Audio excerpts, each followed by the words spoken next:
The survey ship Gentle Dawn moved slowly through the empty space between stars. Commander Veltris stood at the center of the bridge, his 4 eyes watching the darkness outside. His scales shifted from blue to green as he thought about the mission ahead. For 300 cycles, the Galactic Union had sent ships like this one to explore unknown space. They mapped new worlds, found new resources, and sometimes made contact with other species. It was boring work most of the time. Veltris liked it that way. Boring meant safe. "Commander," said Torin from his station. The young officer's tentacles moved quickly over the control panel. "I am picking up something strange on long-range sensors." Veltris turned to look at him. Torin was one of the best sensor operators in the fleet. If he said something was strange, it was worth attention. "Show me," Veltris ordered. The main screen changed to show a distant object. It was large, roughly the shape of a cylinder with sections attached. Toran zoomed in closer. The image became clearer. "A ship," Veltris said. "Unknown design. Have you run identification scans?" "Yes, Commander. No match in our database. This vessel does not belong to any known species in the Galactic Union." The bridge grew quiet. Everyone stopped their work to listen. First contact with a new species was rare. It happened maybe once in a lifetime. Veltris felt his scales turn yellow with excitement, but he forced himself to stay calm. "What else can you tell me about it?" Toran worked his controls. Data filled his screen. His tentacles stopped moving. His skin turned pale. "Commander, I think you should see this." Veltris walked over to Toran's station. He looked at the readings. For a long moment, he did not speak. "Run the scan again," he finally said. "There must be an error." "I have run it 4 times, Commander. The results are the same every time." The data was impossible. The temperature inside the ship was extreme, nearly 300 units above freezing. The gravity was crushing. Almost 10 times the standard for space vessels. The atmosphere contained a gas that was poison to most species in the galaxy, and the radiation levels were deadly. "A Class 3 Deathworld environment," Veltris whispered. "Inside a ship. That cannot be right." Class 3 Deathworlds were the most dangerous planets in the known universe. They were places where everything wanted to kill you: the weather, the animals, the plants, even the water. No sane species came from such places. No sane species could survive them. "The ship is definitely active, Commander," Torin said. "I am reading power signatures, engine heat, life support systems running." "Life support?" Veltris's voice cracked. "You mean something is alive in there?" "The sensors say yes. Multiple life forms, at least 20. Veltris stepped back from the station. His mind was racing. A ship built to maintain Deathworld conditions. Creatures that could survive such an environment. This was beyond anything the Galactic Union had ever encountered. "What should we do, Commander?" asked Neelith, the navigation officer. Her wings folded tight against her body in fear. Veltris thought carefully. Protocol said they should report this immediately and wait for instructions. But that could take days. The unknown ship might leave by then. They might lose their only chance to learn about these creatures. "Bring us closer," he said, slowly. "Keep shields at maximum. Prepare all defensive systems." The Gentle Dawn began to move toward the strange vessel. As they got closer, more details became clear. The ship was huge, at least 5 times the size of their own. Its hull was thick and covered with what looked like repair marks. It had clearly seen many battles. "I am detecting weapons systems," Torin reported. "Many weapons systems. Commander, this ship has enough firepower to destroy a small fleet." "A warship," Neelith said, her voice shaking. "Maybe," Veltris replied. "Or maybe they just come from a place where such weapons are needed for survival." They continued their approach. When they were close enough, Veltris ordered a full stop. The 2 ships floated in space, facing each other. "Open a communication channel," Veltris said. "All frequencies. Send the standard greeting package." The greeting package was a collection of simple messages, mathematics, images, sounds. It was designed to show peaceful intent to any intelligent species. They waited. Minutes passed. Nothing happened. Try again, Veltris ordered. Toran sent the package again. More waiting. Still nothing. Commander, said Mira, the communications officer. I am picking up something from their ship. It is very faint. Put it through. The bridge speakers crackled with static. Then sounds came through, strange sounds. Rhythmic patterns. Rising and falling tones. It took Veltris a moment to realize what he was hearing. Is that music? He asked. I believe so, Commander. They appear to be playing music inside their ship. Veltris did not know what to think. Creatures from a Deathworld environment. A ship full of weapons. And they were playing music. Nothing about this made sense. Keep trying to make contact, he said. I want to know who these beings are. Hours passed. The gentle dawn sent message after message. The unknown ship continued to drift silently, its music playing softly in the background of every scan. Finally, something changed. The unknown ship's lights flickered. A section of its hull began to move. A door was opening. Commander, Toran shouted. A smaller vessel is launching from the ship. It is coming toward us. Veltris watched the small craft approach. It was simple in design, almost primitive compared to Galactic Union shuttles, but it moved with confidence, heading straight for the gentle dawn. They want to meet, Veltris said. He made his decision. Prepare the docking bay, and tell the crew to put on their environmental suits. Full protection. We do not know what we are dealing with. As the crew rushed to prepare, Veltris looked out at the unknown ship one more time. Somewhere inside that metal hull, creatures were living in conditions that would kill him in seconds. Soon, he would meet them face to face. He hoped he would survive the encounter. The small craft docked with the gentle dawn without any problems. Veltris stood in the docking bay with Toran and 4 security officers. They all wore full environmental suits with sealed helmets. Weapons were ready but not raised. Veltris wanted to show strength, not hostility. The airlock door hissed as pressure equalized. Red warning lights flashed on the panel. The air from the other ship was mixing with theirs. Even through his suit, Veltris could feel the heat. Temperature rising, Toran said, checking his scanner. The atmosphere from their shuttle contains high levels of oxygen and nitrogen. Poisonous to us without protection. The door began to open. Veltris held his breath. 3 figures stepped through the airlock. They were tall, standing on 2 legs like the Velnar species. But that was where the similarities ended. They had soft skin in various shades of brown and pink. No scales, no shells, no protective covering at all. Hair grew from the tops of their heads. Their eyes were small, with white parts surrounding colored circles. They wore simple clothing, not environmental suits. Just fabric wrapped around their bodies.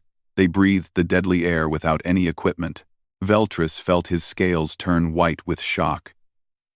These creatures were walking in conditions that would kill most species in minutes. And they looked completely comfortable. One of the beings stepped forward. It was slightly smaller than the others, with long dark hair and a soft face. It raised one of its hands and made a gesture, palm open, fingers spread. Hello, it said. The word was strange but clear. We come in peace. My name is Yuna. The translator in Veltris's helmet struggled with the words, but eventually provided a rough interpretation. A greeting, a name, a statement of peaceful intent. I am Commander Veltris of the Galactic Union Survey Fleet, he replied slowly, letting his own translator work. We detected your vessel and wished to make contact. Yuna smiled. The expression showed teeth, many teeth. White and sharp. Veltris fought the urge to step back. In most species, showing teeth was a threat. We are happy to meet you, Yuna said. We have been traveling for a long time. It is good to find others in the void. One of the other beings stepped forward. It was larger, with broader shoulders and shorter hair. Its voice was deeper. I am Juan, it said. Chief Engineer. Your ship is very interesting, very advanced. Where did you come from? Veltris was amazed, that these creatures wanted to discuss technology. They were standing in an environment that should be killing them. And they wanted to talk about ships. "We come from many worlds," Veltris answered. "The Galactic Union contains over 200 species across 1,000 star systems. We have never encountered your kind before.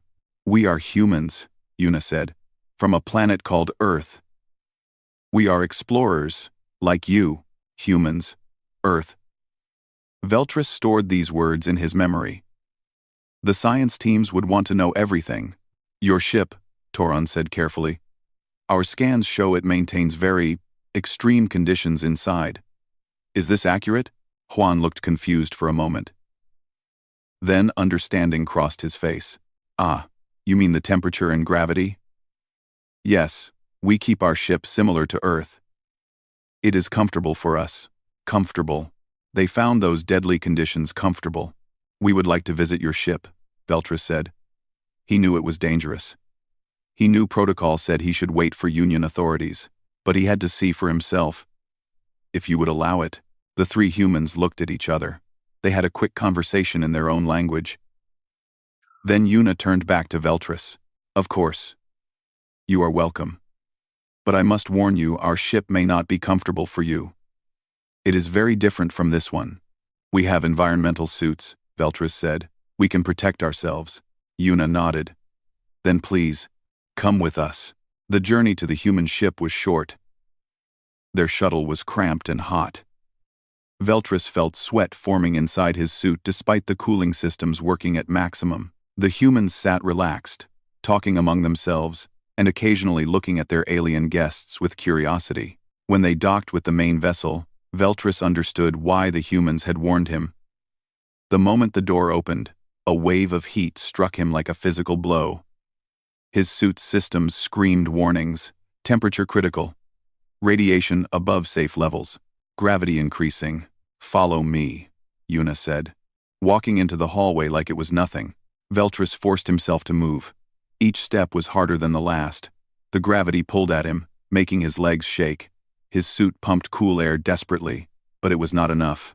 The ship's interior was strange.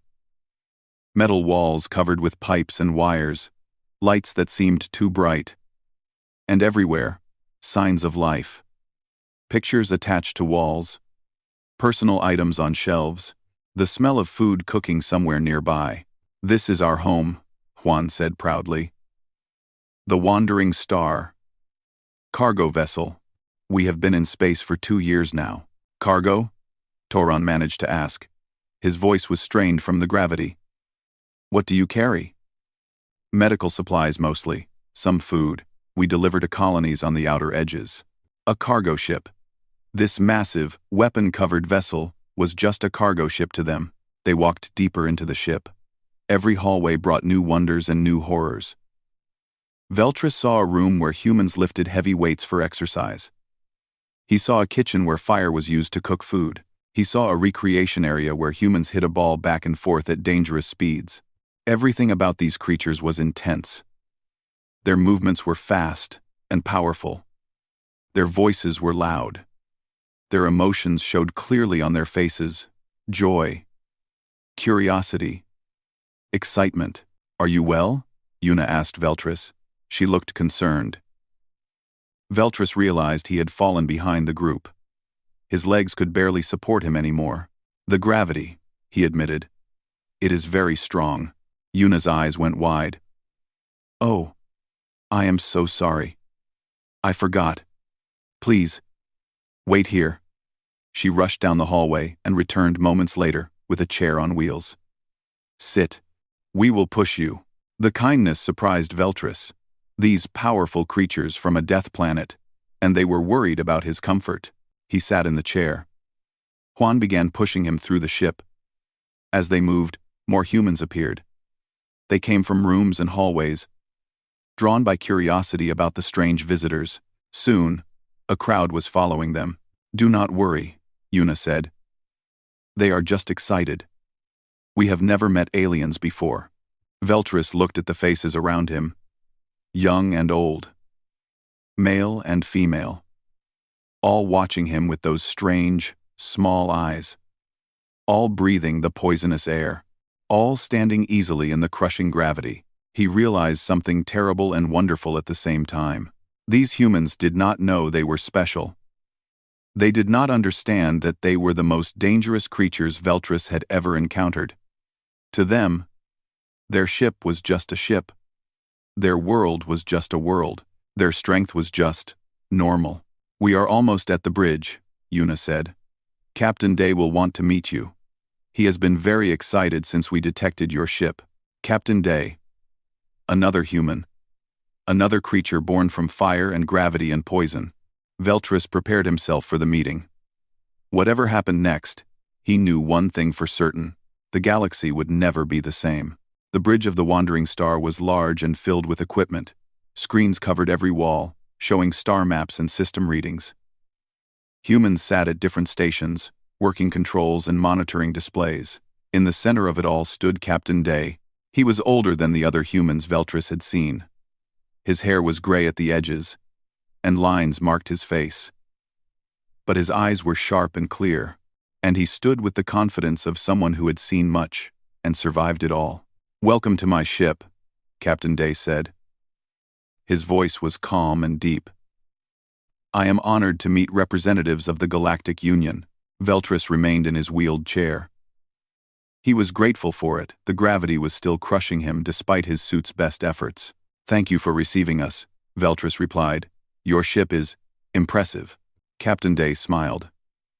"She is old, but she is reliable. 20 years I have been her captain. She has never failed me." 20 years. Veltris could not imagine spending 20 years in these conditions. Most species would die within hours. "May I ask some questions?" Veltris said. "We know nothing about your kind. Everything we have seen is new to us." "Of course. Ask anything you want." Veltris thought carefully about where to begin. "Your planet. Earth. What is it like?" Captain Day's expression softened. A look of fond memory crossed his face. "Earth is beautiful," he said. "We have blue oceans that cover most of the surface. Green forests. White mountains. Deserts of gold sand. It is a world of many colors and many climates. And the conditions there? Are they similar to this ship?" "Yes. The gravity, the air, the temperature, all similar. Earth is our home. This ship is just a small piece of it that we carry with us." Torin had recovered enough to ask his own question. "Your atmosphere contains high levels of oxygen. On most worlds, oxygen in such amounts is poisonous. It burns tissue and causes cell death." Captain Day nodded. "I have heard this from our scientists. They say we breathe fire. In a way, our bodies adapted over millions of years. What kills others gives us life." Veltris felt cold despite the heat around him. These creatures had evolved to breathe poison, to live in crushing gravity, to survive temperatures that would cook most beings. "Your species," Veltris continued. "How many are there on Earth?" 8 billion. The bridge went silent. Even the humans stopped their work to see the aliens' reaction. 8 billion? Veltris repeated. He was certain the translator had made an error. "Yes, and many more in colonies across our solar system. Mars, the Moon, stations around Jupiter and Saturn. We spread far.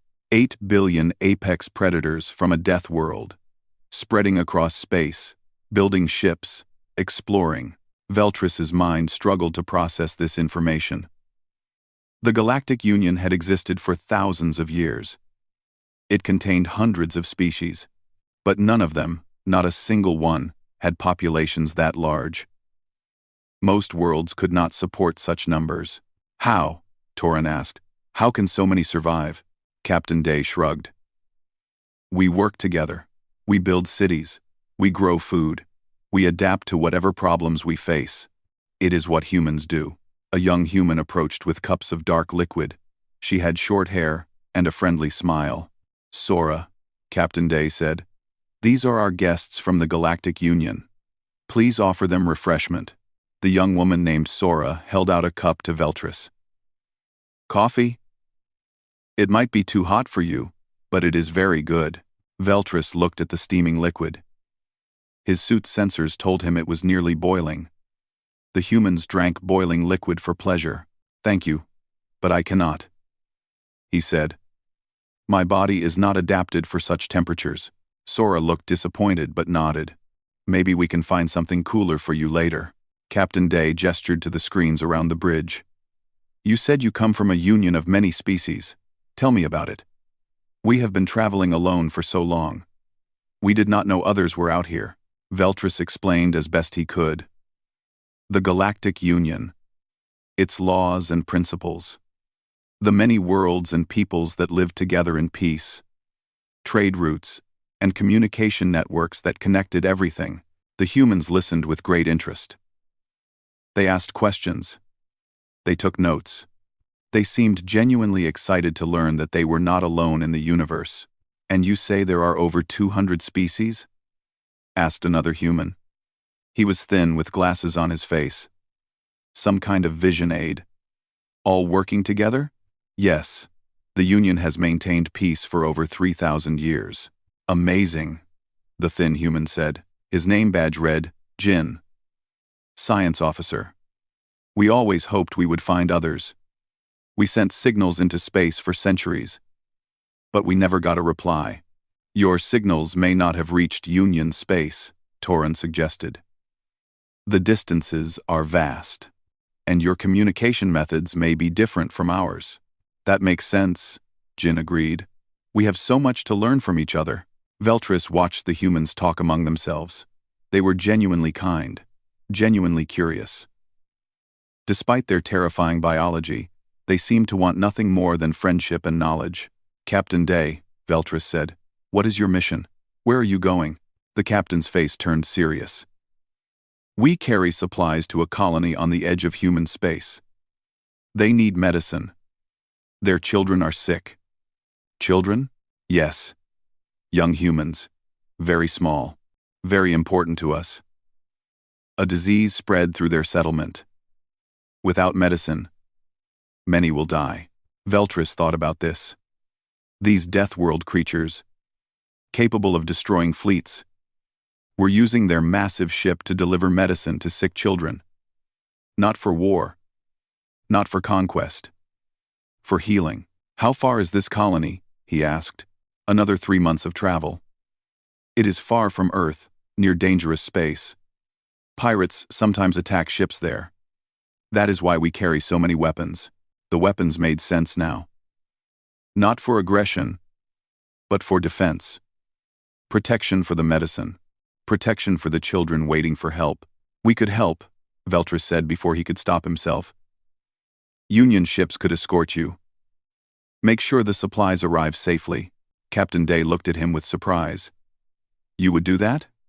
For us? You just met us. Helping those in need is one of the Union's core principles. Besides, this is a historic moment. First contact with a new species. We should start with cooperation. The bridge erupted in happy sounds.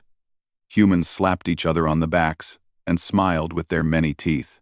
Several looked like they wanted to touch Veltris but held themselves back, perhaps understanding that physical contact might harm him. Thank you, Captain Day said. His voice was thick with emotion. This means more than you know. Our children will live because of your kindness. Veltris nodded. He was beginning to understand something about humans. They were powerful beyond measure, dangerous beyond imagination, but they were also caring, protective, willing to cross the galaxy to save their young. Perhaps, he thought, this was the true secret of their strength. Not their bodies, not their weapons, but their hearts. And he was glad, very glad, that these incredible creatures wanted to be friends. Torin sat alone in a small room the humans had given him for rest. His environmental suit worked hard to keep him alive, but exhaustion was taking hold. The hours spent in the death ship had drained him completely. He looked at his scanner, reviewing all the data he had collected.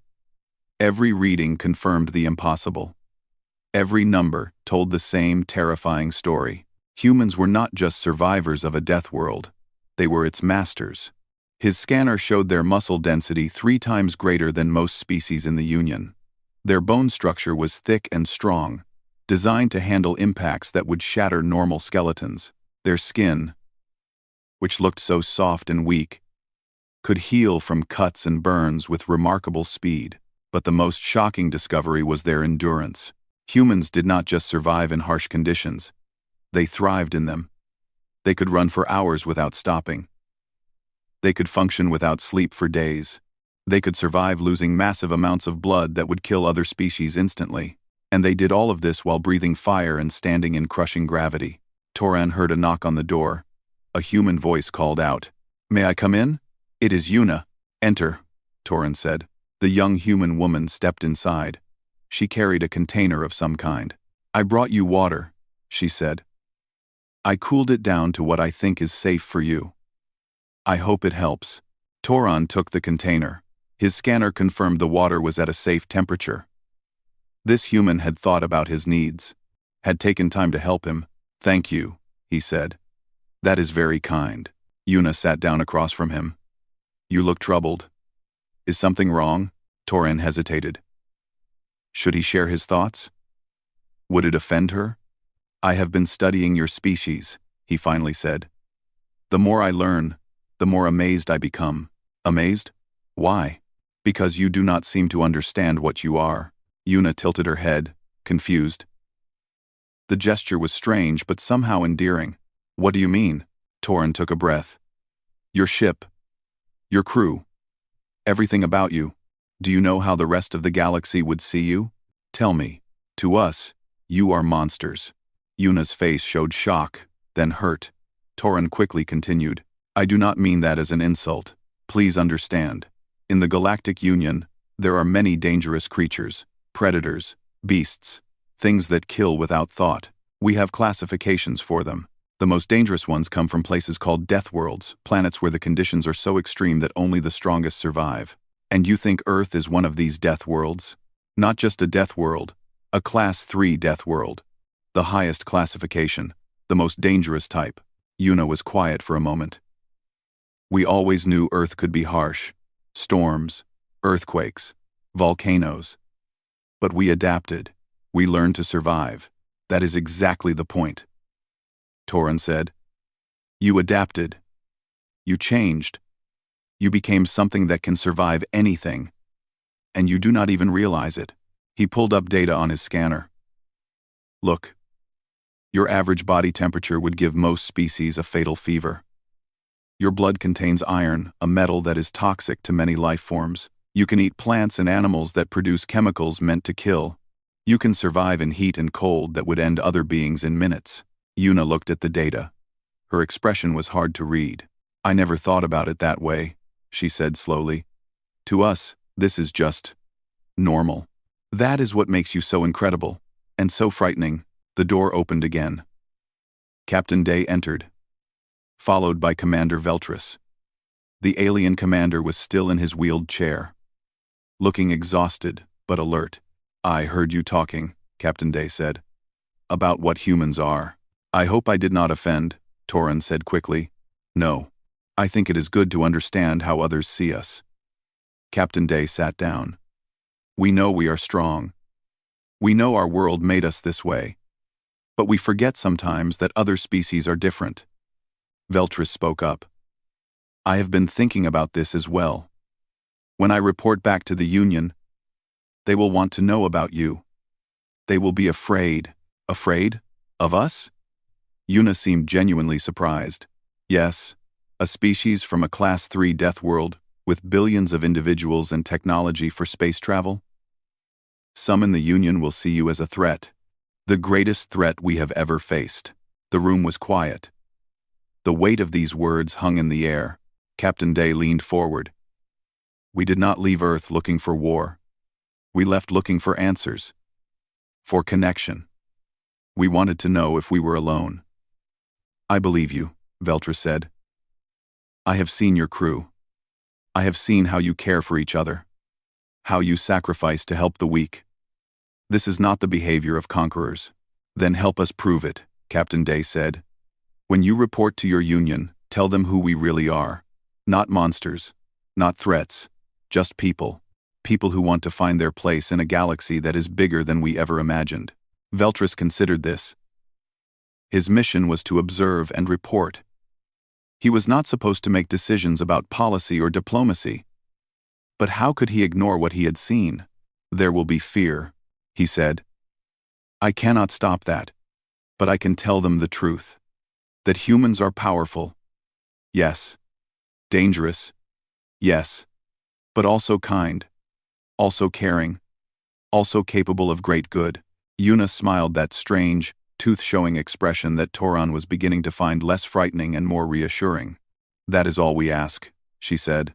Toran looked at his scanner one more time. The data had not changed. Humans were still the most dangerous species he had ever encountered. Their bodies were weapons. Their world had forged them into something that should not exist, but data could not capture everything. It could not show the way Yuna had brought him water. It could not measure the love Captain Day had for his crew. It could not calculate the courage it took to cross the galaxy to save sick children. Humans were monsters by any scientific definition, but they chose to be something else. They chose to be good, and that, Toran realized, made them more remarkable than any death world could ever create. I will add my voice to your report, Toran told Veltris. The Union needs to know everything. The danger, the power, and the kindness. All of it. Captain Day stood and extended his hand, the same gesture Yuna had made when they first met. Toran had learned it was called a handshake. A sign of agreement and trust. Carefully, slowly, Toran reached out with his tentacle and touched the captain's hand. It was warm, almost burning. But in that warmth, Toran felt something else. Hope. Hope for a future where humans and aliens could work together. Where fear could become respect. Where the galaxy could grow stronger by including these incredible creatures. It would not be easy. Nothing worth doing ever was. But as Toran looked at the humans around him, he believed it was possible. Anything was possible with humans involved. That was what made them both terrifying and wonderful. 3 days passed on the wandering star. 3 days of learning and sharing. 3 days that would change the galaxy forever. Commander Veltris stood at the airlock, preparing to return to his own ship. His body was exhausted from the constant battle against the harsh environment, but his mind was full of wonder. He had seen things no member of the Galactic Union had ever seen. He had met creatures that should not exist, and he had made friends. Captain Day stood with him, along with Yuna, Juan, and several other crew members. They had gathered to say goodbye. Thank you for everything, Veltris said. These past days have been educational. Captain Day laughed. The sound was loud and warm. Educational. Yes, I suppose that is one word for it. I have sent my preliminary report to the Union, Veltris continued. They are interested. Very interested. Should we be worried? Yuna asked. Her voice was light, but there was real concern behind it. Some will fear you. That cannot be avoided. But I have told them what I observed. Your kindness. Your dedication to your mission. Your desire for peace. I believe most will want to learn more before making judgments. Juan stepped forward. The big engineer carried a small metal box. We made something for you, he said. A gift. Veltris took the box carefully. Inside was a small device, simple in design but clearly well made. A translator. Juan explained. We built it based on your technology. It should help future meetings go more smoothly. We added our languages to it. All of them. All of them? Humans have many languages, Yuna said with a smile. We never could agree on just one.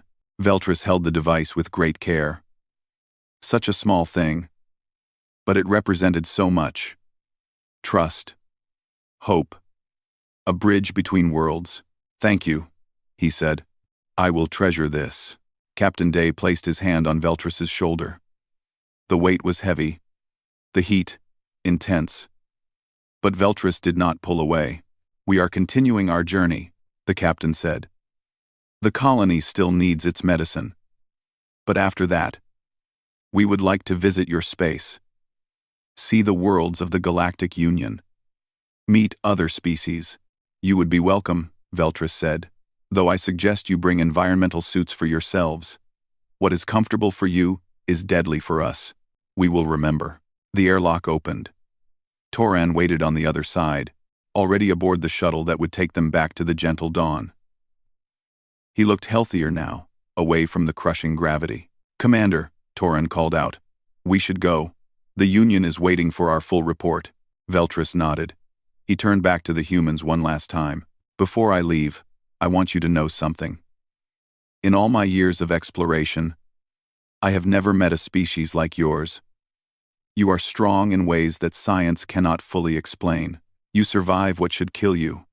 You thrive where others would fail. He paused, choosing his next words carefully. But your greatest strength is not your bodies. It is your hearts. You choose to help the weak. You choose to seek peace. You choose to build rather than destroy. That is what makes you truly special. Yuna wiped something from her eye. Tears, Toran had explained to him earlier. Humans leaked water from their eyes when they felt strong emotions. Thank you, she said quietly. That means more than you know. Composers. Veltris stepped through the airlock. The door began to close. Safe travels, Captain Day, he said. May your journey be peaceful. And yours, Commander Veltris. Until we meet again. The door sealed shut. The shuttle detached from the wandering star and began its journey back to the gentle dawn. Through the window, Veltris watched the massive human ship grow smaller in the distance. What do you think will happen? Toran asked. When the Union learns about them? I think everything will change, Veltris replied. Some will fear. Some will want to fight. Some will want to hide. 4. And you? Veltris thought for a long moment. I think we should embrace them. Learn from them. They have survived a world that would destroy us. They have built a civilization that spans planets. And despite all their power, they remain kind. 2. That is what strikes me most, Toran agreed. They could conquer. They could destroy. But they choose not to. Yes, that choice, that is what makes them worthy of trust. The gentle dawn came into view. It looked small now compared to what they had just left. Small and fragile. Send a message to Union Command, Veltris ordered as they approached. Tell them, first contact has been made. Tell them the species is called humanity. Tell them they come from a Class 3 death world called Earth. And what should I say about their intentions? Veltris smiled his own species version, a shifting of colors across his scales. Tell them humanity wants to be friends. And tell them I believe we should accept that friendship. Because if humans ever decided to be enemies instead. He did not finish the sentence. He did not need to. Toran understood. The shuttle docked with the gentle dawn. As Veltris stepped back onto his own ship, breathing air that did not burn and feeling gravity that did not crush, he thought about the future. Somewhere out there, the wandering star continued its journey. 23 humans aboard a ship built for death, carrying medicine to save children they had never met. They asked for nothing in return. They expected no reward. They did it because it was right. The galaxy had many powerful species, many ancient civilizations, many great achievements, but it had never seen anything like humanity. In the years that followed, Veltris would tell the story of his first contact many times. He would describe the heat and the gravity and the poison air. He would explain the strength and the endurance and the impossible biology, but he would always end with the same message. Humans are not monsters. They are not threats. They are survivors.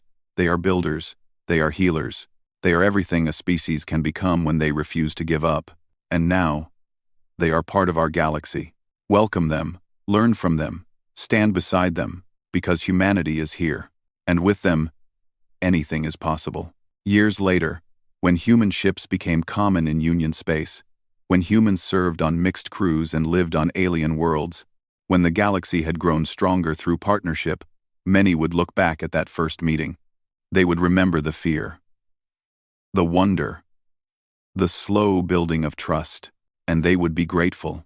Grateful that when humanity reached the stars, they chose to bring light instead of darkness. Grateful that the universe was no longer quite so empty. Grateful for friends from a death world called Earth. The story of humanity was just beginning, and the galaxy would never be the same.